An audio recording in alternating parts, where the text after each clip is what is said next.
disampaikan dari ahli. Terima kasih atas berbagai masukannya. Di sini saya mungkin yang pertama, Pak, tadi ada 2 poin kan, libur sama perpisahan. Yang pertama dulu saya akan garis bawahi tentang perpisahan dulu, Pak. Perpisahan ini kebijakan KCD setelah COVID-19 tidak mengizinkan, tapi tidak tertulis, seluruh sekolah mengadakan perpisahan di gedung luar sekolah. Satu itu. Sehingga ini buktinya saja, Pak KCD itu tidak pernah hadir di gedung manapun sebagai undangan perpisahan karena ketidaksetujuan beliau. Nah, tatkala saya desak supaya Bapak mengeluarkan surat larangan,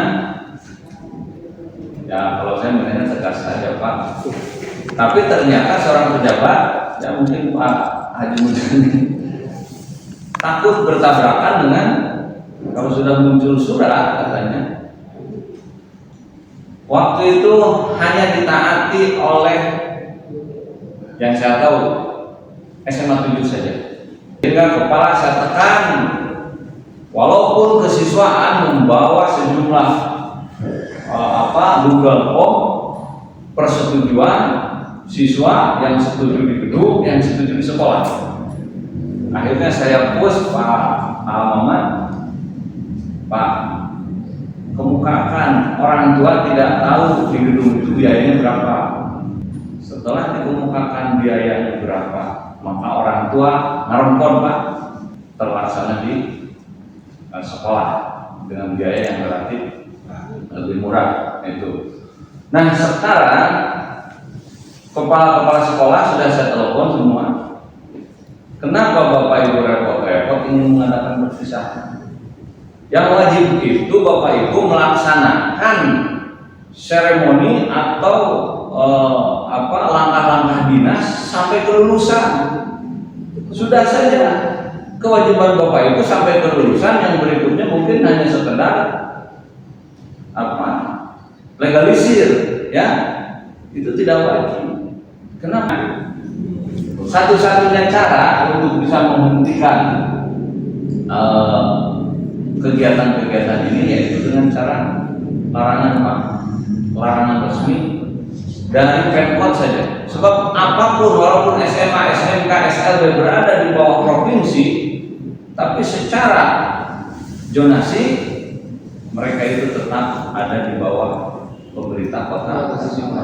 Contoh, jadi saya setuju, Pak, perpisahan sudah saja tidak diadakan pun tidak apa-apa. Walaupun Pak di sekolah menanggung biaya, tetap Pak ada biaya-biaya tertentu, sewa pena dan sebagainya, itu tetap Pak. Lebih baik tidak ada seremoni. Pokoknya oleh wali kelasnya saja lah pengalungan medali atau istilahnya dia itu dilantik sebagai alumni, Pak. Itu ada istilah seremoni bahwa Anda sekarang sebagai alumni. Saya setuju, Pak. Bahkan kalau Pak Haji Unang hadir, Pak Haji Unang bakal jadi saksi. Satu-satunya Wakasek dulu yang tidak setuju SMA 1 biasanya di sekolah terus pindah ke APEK adalah saya. Gedung itu, Pak, terakhir saya jadi Wakasek di SMA 1 30 juta, Pak. Jadi saya setuju, Pak, perpisahan. Bahkan saya sudah telepon kepala-kepala sekolah lewat KKS. Kenapa ribet-ribet, Pak? Capek-capek sudah saja. Kalau sudah Bapak itu meluncingkan kelulusan bagi siswanya, ya sudah, tugas Bapak selesai terhadap ikatan dengan anak kelas 12. Pak KCD itu sebetulnya sampai sekarang sudah 2 tahun ini tidak menyetujui adanya. Cuma kelemahannya itu tidak lewat surat resmi dan tidak melalui sanksi, itu, Pak. Itu. Kemudian tentang studi tour. Kalau SMA, Pak, itu ini pengalaman saya dulu. Program studi tour itu atau program studi kampus itu adalah salah satu upaya untuk apa? Untuk menambah jumlah kelulusannya diterima di PTN favorit. Dulunya, Pak, ya, ketika kami meluncurkan Sehingga langkah kami di SMA 1, waktu itu SMA 1 itu kenapa digandrungi dijadikan favorit, karena angka kelulusan untuk PTN favorit ya, itu selalu di atas rata-rata. Dari dulu kami bukan sedikit. Dari dulu kami kalau ke arah Jogja kita papai unsur UPN, UGM, bahkan banyak anak-anak yang berminat ke kedokteran UMD dan cuma itu studi betul. Ya, betul ya. Di sana apa yang kami lakukan? Di sana kami melobi rektor, melobi berbagai stakeholder di perguruan tinggi untuk menambah jatah.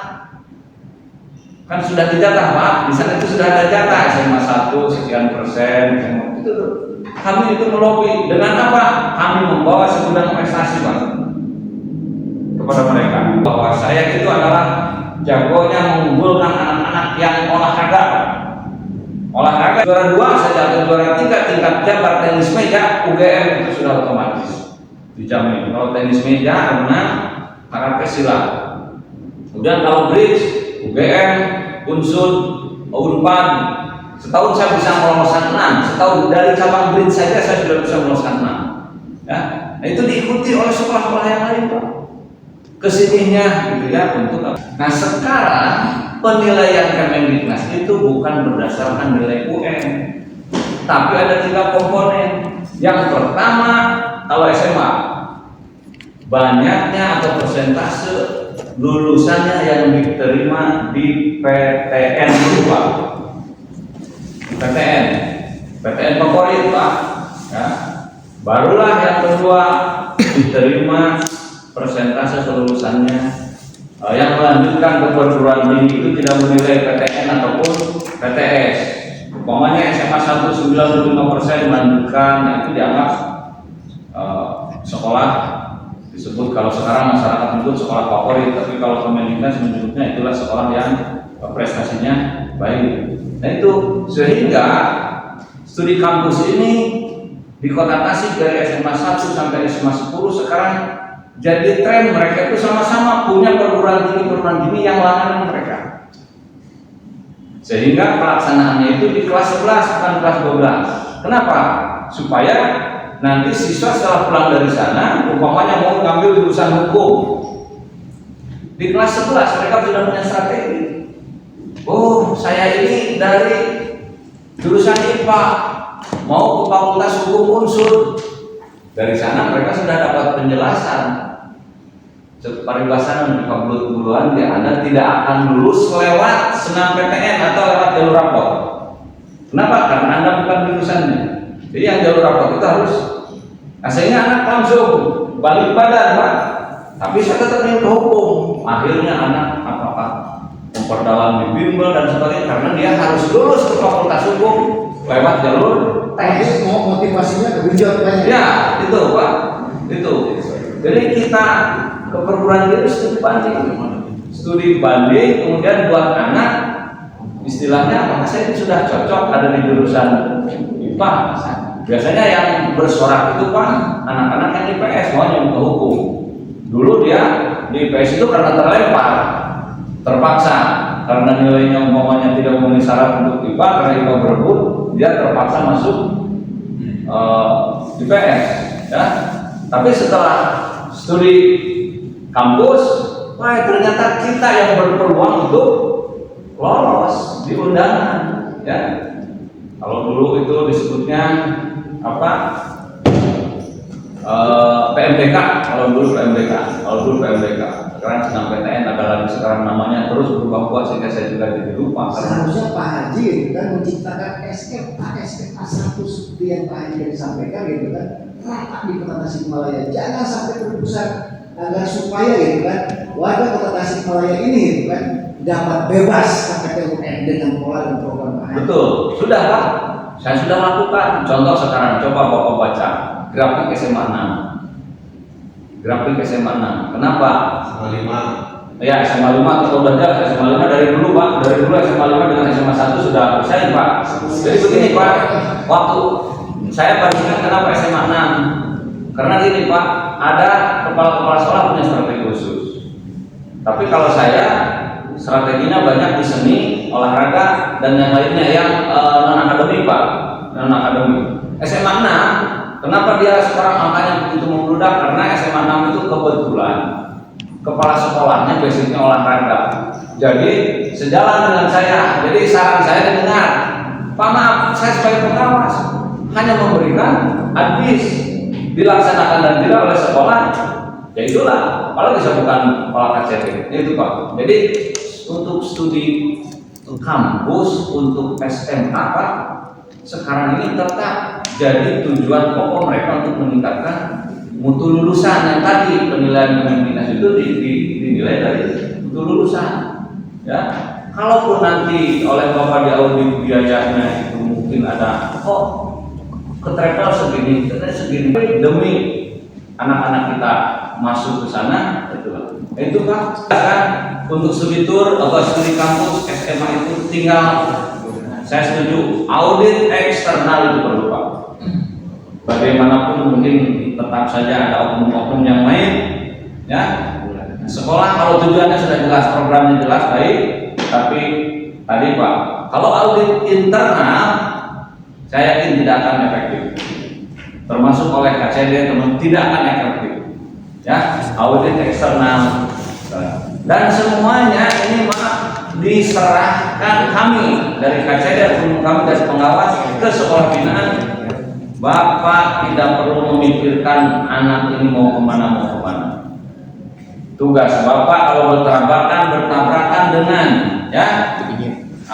norma-norma yang ada, aturan-aturan yang ada, sebaiknya mengamankan diri saja. Ya, Bapak sudah berusaha meningkatkan kualitas pembelajaran.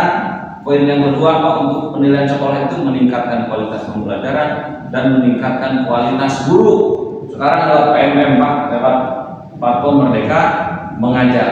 Sudah, jangan terlalu bersemangat ingin meluluskan siswa ke sana sehingga akhirnya banyak bertabrakan dengan aturan-aturan yang berlaku, termasuk dengan aturan tentang Pergub 9. Tidak ada sanksi. Di Pergub itu harusnya ada sanksi, ya, sehingga apa? Sehingga akan efektif. Karena tidak ada sanksi, ya akhirnya jalan masing-masing dan akhirnya ya tidak ada keseragaman. Itu Pak yang bisa saya sampaikan. Mohon maaf, ya. Mudah-mudahan ini akan membantu kepada rekan-rekan yang dari Rapri. Jadi kalau SMA itu mereka masih melaksanakan program studi kampus, itu sebetulnya primadona mereka untuk meningkatkan grade sekolah mereka. Tapi tadi audit eksternalnya tadi saya sangat setuju ada hal semacam itu. Terima kasih. Assalamualaikum warahmatullahi wabarakatuh.